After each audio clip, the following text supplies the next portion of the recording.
বাংলা বিনোদনের জগতে এবার আসছে আরও একটি বড় চমক।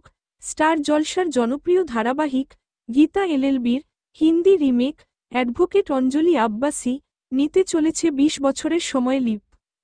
এর আগেও একটি ধারাবাহিক হঠাৎ করেই ২০ বছরের লিপ নিয়ে সকলকে অবাক করে দিয়েছিল।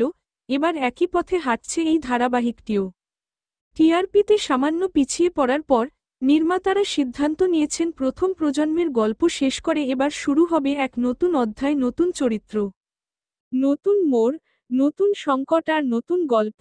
যেখানে এতদিন প্রধান ভূমিকায় ছিলেন শ্রীতমা মিত্র ও অঙ্কিত রায়জাদা, এবার সেই জায়গায় আসছেন নতুন নায়ক তুষার ধেম্বলা। তবে শ্রীতমা মিত্র থাকছেন কিনা সেটা এখনও স্পষ্টভাবে জানা যায়নি। তবে অনেকেই ধারণা করছেন গল্পে কোনোভাবে তাকে রাখা হতে পারে। এখন থেকে শুরু হবে এক নতুন অধ্যায়। অ্যাডভোকেট অঞ্জলির জীবনে আসবে নতুন চ্যালেঞ্জ আর তার সঙ্গে এক নতুন ভালোবাসার গল্প। এই ২০ বছরের লিপ ও নতুন নায়ক তুষার ধেম্বলার আগমন নিয়ে আপনারা কতটা উত্তেজিত?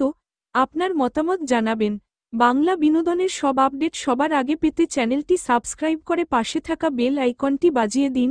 ধন্যবাদ।